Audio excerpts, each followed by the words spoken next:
अस्सलाम वालेकुम, मैं हूं सैयद खालिद शहबाज। आप देख रहे हैं गवाह न्यूज़। आज जुम्मतुल विदा भी खामोशी से गुजर गया। रमज़ान मुबारक का आखिरी जुम्मा जो रमज़ान के इख्तिताम का ऐलान करता है और सारी दुनिया में मुसलमान इस मुक़द्दस महीने को विदा करते हुए ज़्यादा से ज़्यादा तादाद में मसाजिद का रुख करते हैं।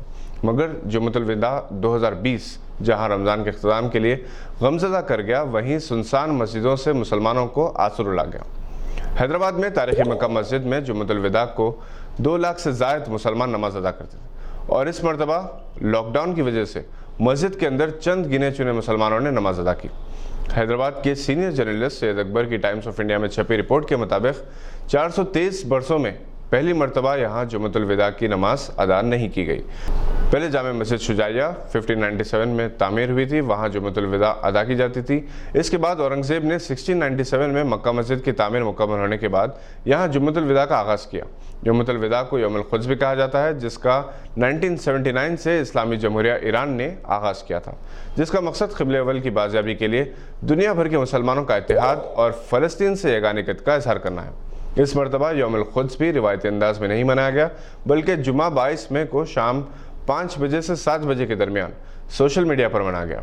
बैतुल मुक़द्दस मुसलमानों, ईसाइयों और यहूदियों तीनों के लिए मुक़द्दस है और तीनों ही इसके दावेदार हैं। नाज़रीन, हिंदुस्तान की आवाम मुसलसल परेशानी में मुब्तला है। नोटबंदी, फ़िरक़ा वाराना फ़सादात, कोरोना वायरस और अब अम्फान तूफ़ान ने तबाही मचाई है। मगरबी बंगाल को 1000 करोड़ का नुकसान बताया जाता है। ममता बनर्जी की दरख्वास्त पर प्राइम मिनिस्टर नरेंद्र मोदी ने तूफ़ान से मुतासर इलाकों का आज फ़िज़ाई मायना किया और मगरबी बंगाल के लिए 1000 करोड़ की इमदाद पैकेज का ऐलान भी किया। कोरोना वायरस से निपटने के लिए कोशिशें की जा रही हैं और इस पैंडमिक का भी एक्सप्लॉयटेशन किया जा रहा है। गुजरात की एक कंपनी पर इल्ज़ाम है कि इसने नकली वेंटिलेटर्स सप्लाई किए, जिससे मरने वालों की तादाद में और भी इजाफा हुआ है।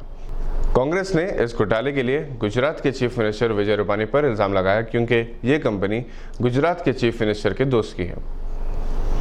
ईद से चंद दिन पहले तेलंगाना, कर्नाटक और मुल्क की दूसरी रियासतों में बाजार खोल दिए गए हैं, मगर ख़रीदार ना होने के बराबर है। लगता है कि उलमा कराम और ज़िम्मेदारों ने ईद की शॉपिंग ना करने की जो अपील की थी, इसका असर हुआ है। सोशल मीडिया पर कई साल पुरानी वीडियो क्लिपिंग्स पोस्ट की जा रही हैं, जिसमें दिखाया जा रहा है कि ईद की शॉपिंग के लिए सोशल डिस्टेंसिंग का लिहाज नहीं किया जा रहा। ये क्लिपिंग्स पड़ोसी मुल्क की है, वहाँ भी लॉकडाउन है और इसी तरह की पुरानी वीडियो शेयर करके एक बार फिर मुसलमानों के ताल्लुक़ से गलत तासुर पैदा किए जाने की कोशिश है। आपसे इजाज़त लेने से पहले आपसे दरख्वास्त है कि अगर आपने अभी तक इस चैनल को सब्सक्राइब नहीं किया तो सब्सक्राइब ज़रूर करें और लाइक का बटन दबाना ना भूलें। शुक्रिया।